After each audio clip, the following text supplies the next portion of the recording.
Thunder Valley about to erupt with that joyful noise. Lights out atop the safety car.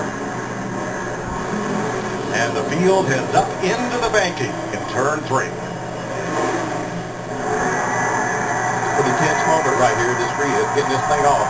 Get it going. Over down, boys. Over down. Green flag. Boogity, boogity, boogity! Let's go short track it, boys!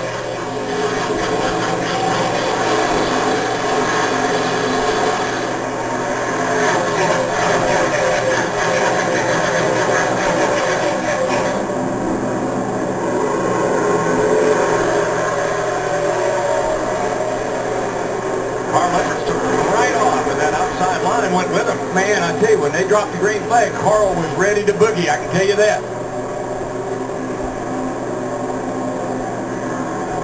Almenard second, Biffle slots in third, Jimmy Johnson.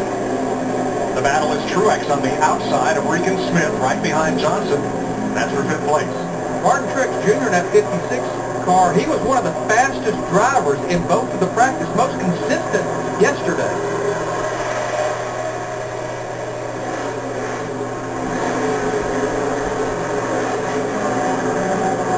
Johnson and Biffle almost trade a little bit of paint there.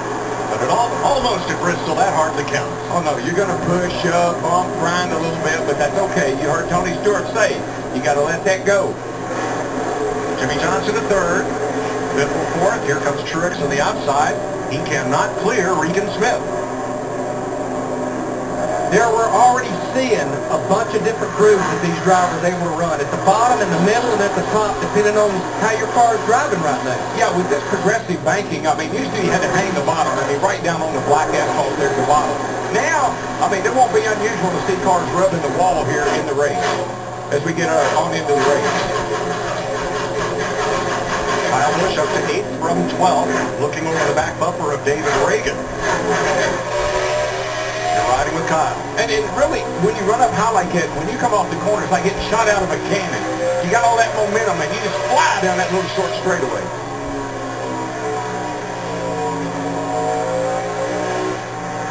From Tony Stewart, looking at Bobby Labonte. I noticed Tony, Mike, on the start there, he just kind of was looking for a place to get in line. The car must not be real to his liking for those first few laps. Now he's settling in. Kurt Busch in the 22, Marcus Ambrose on the outside for 13th. Kurt Busch started back in the 20th position. They finally got that car driving like Kurt was needing it in the late stages of that final practice. And in that practice, the whole field was covered by about 0.8 of a second.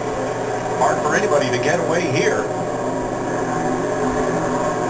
Let's see how this sorts out back at 13th position. You know, Marcos Ambrose in the 9 car there, he wants so badly to win on an oval. Had a great run at Vegas. Biffle trying to hold off Truex on the inside, and Darrell, it looks like the inside where Truex's 56 is, that's where you're going to have to go if you want to pass here. Yeah, but it's really difficult because you get pinned down there, and that guy on the outside's got that big momentum up off the corner, and he keeps coming. Oh, he gets that right there is a good example. Not enough room to clear Marcos and get up in front of him. Now he can. Now they single file it just barely. Now, Carl Edwards has pulled out to a half a second lead over Paul Menard, that 27 car. We run 12 laps. Give it another 5 to 6 laps. They'll catch the back of the field. And that will just draw everyone back together. Kyle Busch on a march. From 12th starting spot, he is now 6th, breathing down the back bumper of Biffle. And Larry, you know, you've been here many years like I have. When you get some racetrack figured out, the setup, the driving style, man, you can't wait to get there. And that's how Kyle feels about Bristol. He just got this place dialed in. Another big climber who was good in practice is that number 4 of Casey Kane. He started 10th. He's knocking on the door of 6th place. He finished second to Kyle Busch in that race yesterday.